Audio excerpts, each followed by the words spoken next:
المنتخب الوطني المغربي أشبال الأطلس الشباب هذه المرة بمواجهة اليابان برسم الجولة الأولى من كأس العالم للشباب التي تقام هذا الأسبوع بقطر. إخواني الكرام، أخواتي الكريمات، أهلا وسهلا ومرحبا بكم معنا من جديد في حصة موجز أخبار الكرة الوطنية والإفريقية. المنتخب الوطني المغربي سيشارك في هذه التظاهرات للمرة الأولى.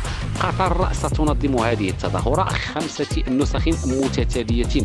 هذه النسخة الأولى لكأس العالم للشباب ستبتدئ بقطر من 3 نوفمبر لهذه السنة إلى غاية 27 منه.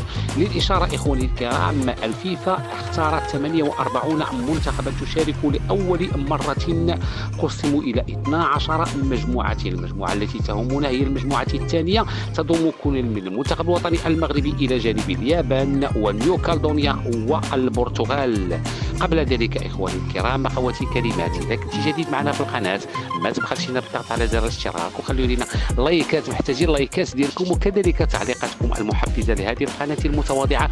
وبسرعة نعود للموضوع. إذا المنتخب الوطني المغربي للشباب لأقل من 17 سنة بكأس العالم بقطر، الجولة الأولى سيواجه فيها اليابان. كل هذا سنعينه من قنواتنا الرياضية TNT 3 وكذلك قنوات بي سبورت HD 6 في يوم 4 نوفمبر. لم يبقى لي إلا أن أشكركم على وفائكم.